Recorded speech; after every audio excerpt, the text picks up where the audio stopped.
Magandang umaga uli. Medyo nagsama ako ng dalawang medyo magandang lalaki. Para naman medyo masiyahan kayo sa pagtingin. Ayan. Nais lang naming tawagan mo ay Tita Jing mo at patawag ay nagbibideo tayo. Patayin muna natin. Ayan. Dito ayay ka na kumain, alauna na kasi. Ay, hapon na pala. Dito, dyan nagpumapasok. Ngayon, tatalakayin lang po namin yung sandali lang, nagbablog kami ni Lace. Sige, wait lang. Yung paninindigan ng aming ama, yung paraan ng kanyang laging binabanggit sa amin bilang magkakapatid ay sinabi niya na mga anak, mag-aral kayo, wala naman kaming maipamamana sa inyo, kaya kami po ay lumaking ayaw niyang kami humipo doon sa aming hanap buhay, yung weldingan. Hindi kami sinanay na hindi kami tinuruan, binabawal kami dahil sabi niya masakit sa katawan, masakit sa mata. Gagawa naman siya ng paraan na kami mapag-aral para kung maaari hindi namin maramdaman yung hirap. Lagi niyang binabanggit ng mga anak, mahirap ang maging mahirap, sabi niya. Kaya kami po, sabi niya, laging mamahalin ang pagkakataon, diba, laging mamahalin ang ibinibigay na biyaya, huwag sasayangin. Kaya sa amin po pag kumuha kami ng kanin, kumuha kami ng pagkain, o kahit na o-order kami sa restaurant at kakain, ang sabi niya, yung kaya lang, madali lang namang umorder uli o madali lang naman uling kumuha. Pag nailagay mo na sa iyong pinggan, obligado mo nang ubusin yon. Dahil sabi niya, hindi ko yan ninakaw, hindi ko yan pinulot, pinaghirapan ko yan. Kaya kung maaari, bawat butil ng kanin, bawat piraso ng pagkain, uubusin. Hanggang ngayon po, hindi naman ang aming ibinatas ginagawa sa aming pamilya. Pamilya ko, yung aking mga anak, sanay sila doon. Ewan ko lang po, doon sa anak ni Melanie. Sa'yo ba, Jet? Ganun din? Sa'yo, Ace? Ganun din, Para po, hindi po ba kaya, baka, Lugi kay Miggy, ubus Opo. daw. Magpakilala muna kayo. Magpakilala ka muna. Ito po si Jet Meller, Sige. Jet Meller, panganay na anak Panganay na ni ako din. Melanie, panganay ding apo. Si Alas. Susunod naman yung isa doon, yung si Ismeller, bien. Hindi na ako nagpakilala. Yun po yung aking ama, Tapos, sinanay kaming magtinda. Nung araw po ay nagbabantay lang naman kami. Babantay. Para matutunan daw namin yung aming mga paninda. Hindi lang nakaasa doon sa kanilang mga dating kasama. Kaya kami po natuto rin namang magtinda. Sabi niya nga, walang ibang makapagbibigay ng malasakit dun sa hanap buhay mo kung hindi yun ang may-ari. Kaya kami po na magkapatid, si Melanie ata hindi pinagtinda kasi, uni ka kaya hindi ganang marunong magtinda. Aking kapatid, sorry. Uy, nagtitinda na daw yan. Nagtitinda na siya. Lugi. Di ba? Kaming magkapatid na lalaki. Sinanay talaga na magtinda, Bugbog ka na Bugbog ka lang Medyo uni ka malikot. Laging libot ng libot. Pero kami, Kami po ay gano'n, kaya nasanay kami na nakatao sa tindahan. O, saan ka pupunta ba? Kasi may ipapalo na ko si O, kaya kami po yun yung kanyang mga paninindigan. Yun po nung bata-bata, hindi natutulog ng tanghali dahil Aji! sabi niya, sayang yung lilipas na panahon. Kung makita namin siya nagpapahinga na lang ng tanghali nung nagkaedad na siya at nagkaroon ng karamdaman. Pero napakasipag po, napakasipag. Yung kamay ng aming ama, pag nahipo ay napakakapal. Sa gisag ng pagiging masipag. At kami po ay pinalaki. Laging pinaghihipo-hipo ang aming mga kamay. Pag kaming magkakapatid ng mga bata, hanggang sa amin na rin paglaki. Pag didikit-dikitin yung aming kamay, sasabihin niya, ano nararamdaman mo? Ano nararamdaman mo?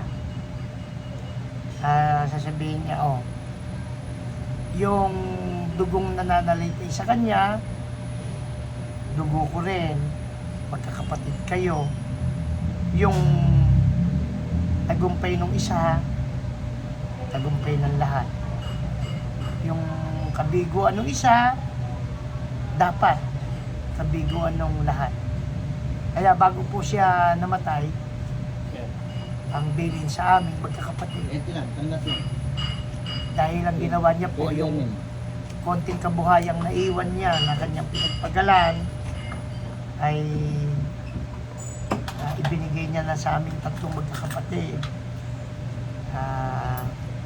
Ang bilin niya, kung merong magigipit, ay huwag bibilin yung bahagi, yung parte ng isa.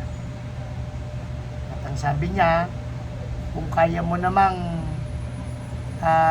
magbigay na lang, huwag nang magpahiram yung sa kapatid mo, bigyan mo na lang. Huwag mong hangarin yung bahagi niya na mapunta sa'yo. Dahil sabi niya nga, ikalulungkot niya pag mayroong naapi. Kaya salamat po sa Diyos, kahit sa halos mag-aanim na taon nang wala yung aming ama, hindi naman kami nagkakaroon ng pagkatalong magkakapatid dahil nakatanim na sa puso namin yung kanyang bilin. Kaya hanggang ngayon po, yung aking ama man ay wala na, yung mga naipupunta yung kanyang kabuhayang iniwan sa amin, ipinupundar naman po namin magkakapatid para naman doon sa kanyang mga apo. Sa kanila naman nakapangalan. Pinipilit mo namin yung kanyang hinangad na mangyari sa aming pamilya, yun ang aming magawa.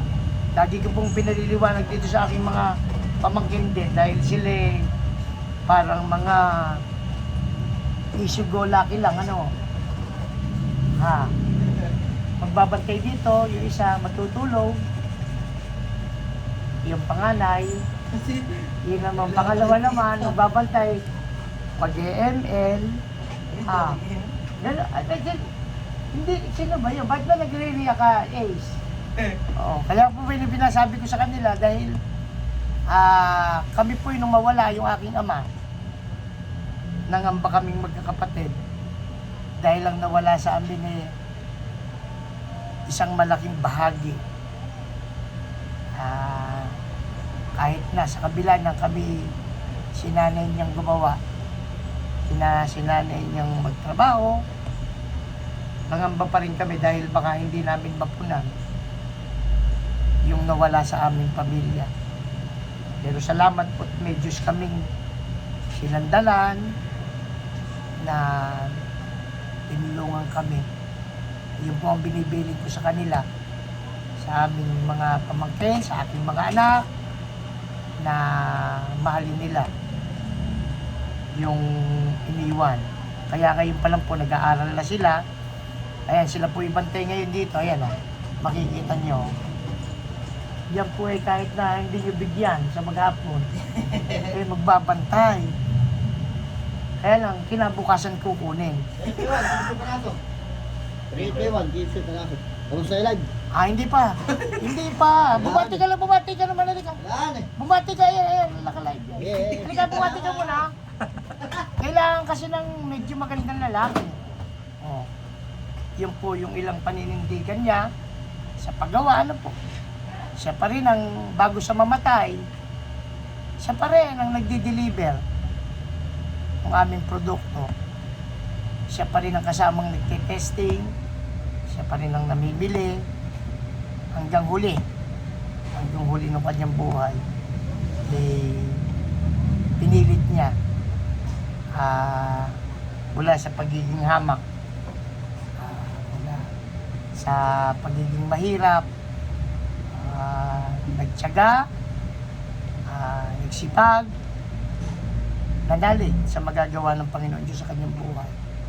Bilang Iglesia ni Cristo naman, bilang may tungkulin, halos sumakto siya dun sa taon nung siya'y mawala, 50 taon sa kanyang karapatan bilang diakono. Ang sinasabi niya lagi, yun lang naman ang iniwan sa kanya ng kanyang nanay. Yun ang kanyang tunay na kayamanan. Yun ang dahilan, halatang halata, na tinulungan lang siya. Tatay ko po hindi marunong magsulat, hindi marunong magbasa.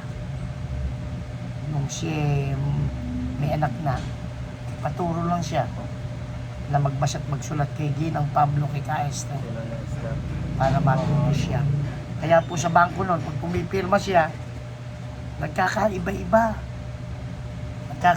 ng pirma, kaya pabalik-balik yung kanyang sa bangko, dahil po hindi nga marunong magsulat, pero tinulungan siya ng Panginoon Diyos. At bilang may tungkulin po, lagi niya sinasabi sa amin, yun lang yung mababaon niya. At ang pangarap niya, makatapos ang kanyang takbuhin. Tatay ko po hindi lumilipas ang maghapon na hindi tatanaw sa kapilya. Sabi niya nga, walang nagmahal sa gusaling sambahang na api. Walang Iglesia ni Kristong nagmahal sa pamamahal at pangangasiwa sa mga kamahinlan, sa mga minisip manggagawa na naapi sa kanilang buhay. Bukas palad, laging nasa isip na yun. Yung unang benta niya, yung buhay naman ng tinatawag, ay may nakalaan siya para sa Panginoon Diyos. Araw-araw po, nagtatabi siya para sa Diyos niya, sa Diyos natin, na nagbigay sa kanya ng kabutihan. Yun po yung kanyang paninindigan. Ang sabi niya pa sa akin, kaya niya ginagawa yun sa araw-araw, na hindi papayag na lilipas ang isang araw na wala siyang nagawa para sa Panginoon Diyos. Saan man dumaan ang kaligtasan, ano man ang maging batayan, maging arawan man, ay araw-araw siyang ginagawa. At pinilit niya na mas maging matimbang yung kabutihang ginawa niya kaysa dun sa kanyang kasamaan. Dadaan sa bigat, kailangan mas mabigat ang kabutihang nagawa niya para magkaroon siya ng matibay na saligan ng kanyang kaligtasan. Yun po ay pagtutupad ng kanyang tukulin pagdating ng gabi, yung bispiras. Hindi ko nakitang madumi ang kanyang kamay. Sa kabila lang, ang aming hanap buhay po ay malangis, magrasa. Pero sinisigurado ng aming tatay, naghaharap sa Diyos, malayo na yung itsura niya yung sa totoong kalagayan ng kanyang buhay. Natatandaan niyo ba yun? Sino mang bisita, hindi na po haharap. Dahil sabi niya nga, naghahanda na siya para sa kanyang pagtupad para sa kanyang pagsamba. Maganda po, magandang ehemplo sana sa amin yung kanyang ginawa hanggang dulo. Hindi po pumapayag yun dahil si Diakono,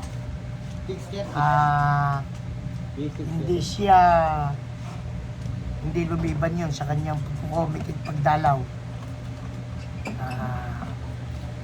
Laging ginawa niya hanggang doon sa dulong-dulo ng kanyang buhay. Nang ipasok namin siya sa ospital para sa kanyang operasyon, ay hiniling niya sa amin pagkatapos ng kanyang tupad. Araw yun ng Huwebes. Araw ng Biyernes, inoperahan na siya. Kaya po malungkot man dahil sa yung kanyang mga itinuro, hindi namin kailanman malilimot, nakatanim na malalim sa puso namin, sa isip namin. At yun din ang dahilan. Yung kalungkutang dumaan, lalong nagtutulak sa amin para lalong pagbutihin yung pagdadala ng tungkulin. Kahit alam namin maraming maipipilta sa amin, pinipilit namin hindi man na malagpasan, makasunod man lang kami sa kanyang paninindigan. Ano pa ba nalimutan ko sa kanyang paraan? O nung ako po tumanggap ng tungkulin, sabi niya sa akin kung ano kaya kong bilhin na pinakamahal na gamit, sapatos, pantalon, barong, na kaya nung aking budget, yun ang bilhin kong pansamba. Ang pansamba niya po, kunwari sapatos, hindi niya po ginagamit saan yun, kung saan saan. Pansamba lang yun. Hindi niya po yun hindi niya pinagalgal. Yung pansamba,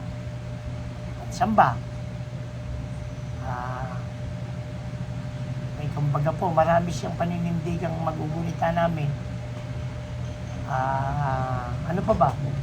Wala ka ba natatandaan, James? Ang paninindigan ng lolo mo? Yung pagre-ready niya. Ready? Weekly di ba? Yung kahit bata kami, weekly pipet.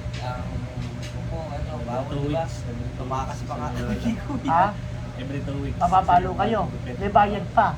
Babayaran pa kami para magpalinis. Sabado yun, every Saturday. Oo. Natatandaan niyo ba yun? Bago mong gupit. Bagong gupit. Bagong gupit. Nagkasalamat ng PNK. Kaya ano pa matatandaan niyo sa kanya? Yung paglalaga. Paglalaga. Pero pag may benta ka na dahil meron siyang maliit na baul, di ba? May baon siya. Kaya pag 10% nakakuha siya, sa kanya. nakatanda ko sa'yo, uso pa yung 200 na ng mga magaganda. Oo. Kaya lagi 200 yung tinatabi ni Lolo. Oo. Naka 10% agad siya. Yun po, kumbaga po gusto lang namin matandaan nila ng aking mga pamangking naririto at saka doon sa kanila magiging anak. Kung sabi nga po natin, sana ma-save ito sa YouTube para huwag malimutan. Ano pa ba yung paninindigan niya? Yung po kunwari, may bibilin.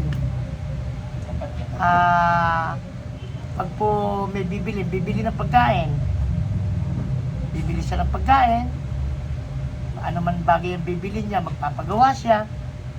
Sabi niya nga, ang tangkilikin na natin, kapatid. Ang pagagawa niya, kapatid. Ang bibili siya ng baboy, kapatid. Bibili siya ng pagkain, kung ano man, kapatid. Kaya kami po merong biyahe na nanggaling po kami ng Pangasinan Ang hinahanap naming restaurant para mananghalian ay yung mesil ng kapatid. Wala po kaming nakita. Galing kami ng Sambales area. Nang kumain na kami dito na sa aming bayan, gabi na. Dahil wala kaming nakita. Wala kaming nakita. Kaya gutom ang inabot. Meron pa siyang operation, hindi ba, no? Nakalive ba? Tangkalikin ba, ano? Meron siya. Yun po yung aming tatay. Ilang piraso? Yun ang aming tatay. Saka yun po ay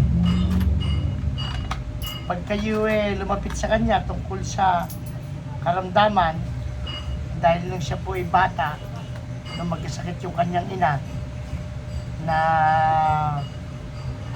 kailangang ipagamot, tinanggihan siyang bigyan ng tulong. Tumanda po sa kanya yon. Kaya pag ang hihingi ng tulong ay tungkol sa karamdaman, hindi na yun makatitiis. Yun po yung aming tatay. Pag po sinabi ninyo, bakit yung puro tatay na lang? Bakit yung nanay? Eh, nanay ko po kasi nandun lang lagi sa likod ng aking tatay. Sabi nga po, ang tagumpay ng isang lalaki may bahagi yung isang babae. Yung nanay ko po ang nasa likod ng tatay ko. Kaya po papasalamat kami dahil sa yung iniwan nilang magaganda na mga katangian bilang tao, bilang naghahanap buhay, bilang Iglesia ni Cristo, ay ipinagpapasalamat namin. Malaking bahagi namin na nanggaling doon sa kanya. Ewan ko lang po yung dalawa na ito. Sa iba, Jet? May bahagi ba, lolo mo? Siyempre naman. Siyempre. Ha? Late sumamba. Ha? Late di ako. Late ba? Hindi ba late? Yeah. Si Ace. Late dumating sa Panata. Kahuli-huli yan. Ha? Hindi ba? Ha? Sabi ko, magdadagdag lang ng 5 minuto para wag siyang late. Ha? Sabi po yung namimiss ko, yung aking tatay. Dahil yun ting makikita ko, inaayos yung aking kurbata. Inaayos yung aming suot sa pantupad. Kaya po namimiss ko, wala na. Wala na yung nag-aayos sa amin na gano'n. Wala na yung tumatawag ting hapon, ting alas 6. O, kamusta na kayo? Kamusta na yung naging hanap buhay mo? Kamusta na yung maghapon? Kamusta na yung mga anak mo? Nakakamiss. Nakakamiss yun. Ewan ko, kasi isa ba, may namiss ka ba eh? Ha? Ano yung namiss mo? Lahat. Ano yung namiss mo? Sige, sabihin mo na, ano yung namiss mo? Lahat yan. Ano nga doon? Ano yung natatandaan mong namiss mo? Ha? Ano yung namiss mo doon sa lolo mo? Pagkakataon mo nang sabihin. Oh. Record na to, ano? Basta lahat yan. Ano nga? Ano Basta ibang natatandaan mo? pagkanya, syempre si Lolo. Iba yun. Ano nga? Ano namimiss mo? Lahat nga. Oo. Yung kanyang pagpapagupit. Namimiss niya na may nagbabayad. Nung kanyang pagupit, nung Alam lang yun, di ko alam. may nagbabayad nung kuryente dahil ngayon siya na daw ang nagbabayad. Siya na daw ang nagbabayad ng kuryente, ng tubig. Nakakamiss din yun. Nakakatawa. Yung tawag din, ano dito, yun yung ano. Yung tawag niya, talaga. pag kami po alis, Oo. kunwari kami luluwas, tatanong yun, nasa na kayo? Mag-ingat kayo sa inyong pag-uwi. Yan po yung aming tatay. Yung nanay naman namin, yun ang aming takbuhan. Yun ang lagi nagsusubi para sa amin. Dahil yung aming tatay, nako, napakatipid. napakatipid. Talagang matagal bago makahingi. Matagal yung nanay namin. Sa anak siguro. Mangungupit yun. Dito sa anak.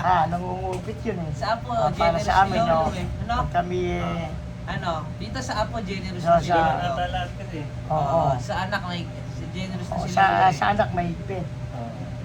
Oo, medyo... Ganun ata Ganun talaga. ata talaga. Sinanay kami ng sinanay kami ng medyo mas gipit.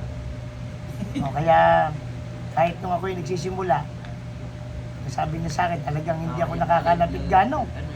Naiiyak lang ako. Hindi nga ako... Oo. Dito, madrama eh. Oo. Ikaw ba jet? Oo. Natatandaan ko lang sabi niya sa akin, sige, magnahanap buhay ka na. Huwag mo ipagmalaking naririto ko. Dahil pag nakasanayan mong nakadepende sa akin, paraan niyang yung kanyang sinasabi, ganyan ka anak, kaya mong gumanong ka. Para kung sakaling babagsak ka, nandito pa naman ako, ako'y nabubuhay pa. Tutulak kita papataas. Pero kung ang mangyayari ngayon pa lang, ito ka, tutulak kita, paano pag dumating ang panahon na wala na ako? Pag bumagsak ka, at ako'y wala na, sino pa magtutulak sa iyo? Ngayon pala, magsanay ka na. Pero nandito lang naman ako. Kung kailangan kitang itulak para makabalikwas, naririto pa ako. Di ba ano? Yun yung aking tatay. May O ginagawa, ikaw, ano pa lang sa tandaan mo, Jet? may ginagawa pa si Lolo sa atin ng bata yung dugo. Yun nga, Nag-iipo-ipo. Pinakit naman nila. Pinag-iipo-ipo, ginawa rin sa inyo, ano? Ginawa rin sa inyo. Pinsan. Ikaw, ano natatandaan mo sa lolo mo? Tukol pa saan? Siya sa lahat. Sa lahat. Meron. Hindi, parang masyadong maraming... Ano namimiss mo? Sa bahay, yung mga simple ito, yung may pagsapa after. Oo, yun. Oo, kami nga po pala, ganun. Oo, Din parang nga po pala, debate. Yun yung talagang aming, banding, ano aming ito. tatay, pag kami Tama, hindi eh, nakasamba ng kaya umaga, pagsamba. ang sinasabi, ano problema namin? Bakit yung huling oras na lang ng buhay namin sa maghapon ang iniukol namin? Kaya kami po ay nasanay na sumasamba ng umaga. Tapos, pagkatapos noon, yun ang aming family time, family hour, sa kasalukuyang tawag. Tatanungin kami ano leksyon ng pagsamba. Kaya kami po'y nasanay ako na tinatandaan ko. Kaya ngayon po, naglilista na ako ng leksyon. Ano yung mga interpretasyon. Oo, talaga. May iba kasi na Kasi po sabi niya, wala siyang karunungang tinamo sa pagsamba siya. Kumuha ng talino, nagagamitin niya sa kanyang buhay. Yun po kanyang ginawa. Kaya kahit na walang katalinoan sa mundo, sa pagsamba siya kumuha. Kaya sa amin po, ang pakikinig namin talaga, pinilit namin pagbutihin. Dahil tatanungin kami kung Oo ano pala, leksyon. Mapapagalitan nagtatanong kami. pala. Nagtatanong nga pala si Lolo. Mapapagalitan kami kung ano Ano, leksyon, Oo. ano? Nagdedebatehan. yun ang aming kinalakihan. Hindi na pala maganda. Oo. Kaya na pagsamba, ano talaga leksyon. Sige, magpaalam na kayo. Para, ayan po. Ayan po si Jet. Sige, magpaalam ka na, Jet. Ba't magsalit? Sige po. Ikaw eh. Ano ba sasabihin mo? Si Asyon. Muli po, isang magandang araw sa inyo. Ako po si Melvin, anak ni Kaamang. Magandang araw po at mapagpalang araw sa ating lahat.